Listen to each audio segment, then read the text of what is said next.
There are annoyingly mistakes in this world. Just look at one episode of The Office, and you know exactly what I'm talking about. Scott's Tots is a good example. Watching it, some people would probably wince, cringe back, facepalm, or anything in that manner. Those who have just experienced something called vicarious embarrassment, which is really just a fancy word for cringe. There's also a bunch of cringe competitions on YouTube, YouTube Rewind. So if you watch anything I've just mentioned, you know exactly what feeling I'm talking about. Feeling when you just get a chill through your blood and it's like, ugh.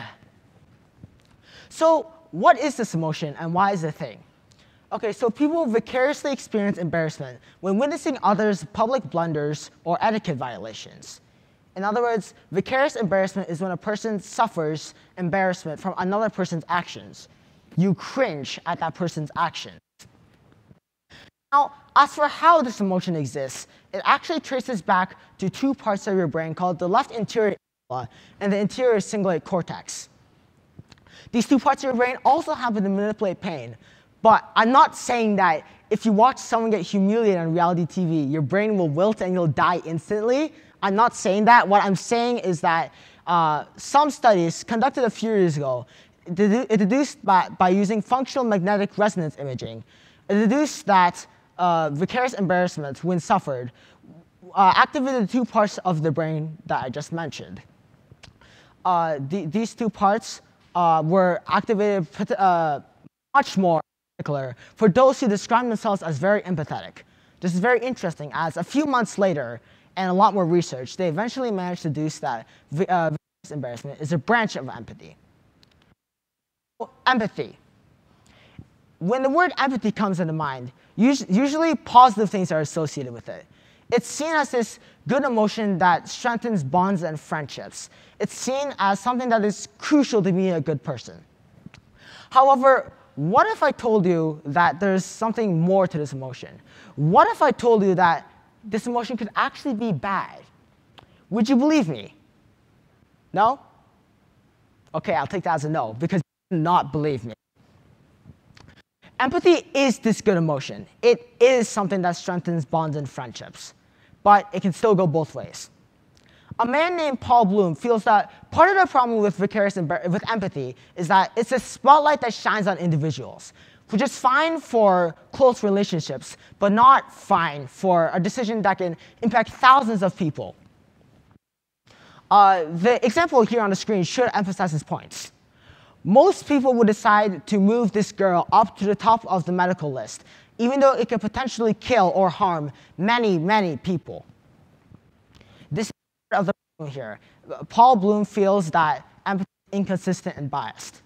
However, while he does some value, I personally feel that empathy is this effective resonance with another person that leads us to want good things to happen to people and for bad things not to, which seems really simple, but there's more. I feel that, in general, on our day-to-day interactions, it is extremely important to be able to identify other people's distress or unhappiness and care about it. In general, on a day-to-day basis, empathy reigns in our more selfish impulses and makes us act better towards others. But what on earth does this have to do with watching an innocent episode of The Office?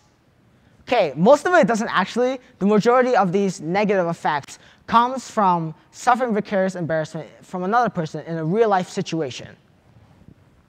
For example, in the slide I just mentioned before, vicarious embarrassment is a branch of empathy. However, unlike empathy, I cannot say that vicarious embarrassment is that good. Whether or not empathy is good, that's up for debate. I cannot say the same for vicarious embarrassment. I feel that vicarious embarrassment, while it's true that some people do enjoy experiencing that embarrassment, for example, cringe comedy and things like that, I feel that vicarious embarrassment is this negative emotion, and the only reason why people would want to enjoy it is nothing more than this selfish, egotistic desire to prove themselves above others. Now, people enjoy watching others fail because they often feel a small sense of competition with them, such that their success puts them above and their failures below. people generally like feeling better about themselves. So when watching other people fail, they get this spike in their ego, and an implicit comparison is produced. So vicarious embarrassment is generally agreed as this unpleasant emotion. And those who do enjoy it simply want to raise their self-esteem. However, unlike sadness and anger, I don't think it is this necessary emotion. I can't say the same for empathy, as that's extremely broad, like I mentioned before. But I feel that vicarious embarrassment is just serves as this painful reminder of human weakness, which seems really harsh, but hear me out. Vicarious embarrassment is this unnecessary emotion that can eventually, when experienced, stir annoyance or blatant dislike. Now, vicarious embarrassment, like I said before, by itself is not too harmful. However, the end results it leads up to can be harmful: hatred. Now, bits and pieces of hatred aren't that bad at all. In fact, it very much demonstrates a moral awareness. Now, this is going to sound weird, but hating 2 and 5 people is reasonable. Above 7 or 8, and you start to tread into a dangerously antisocial territory. And people start to dislike you. And that's where it needs to stop. As I mentioned before, it's fine on its own, but the end results that it leads up to, it is not. Hatred is a real and affecting emotion today.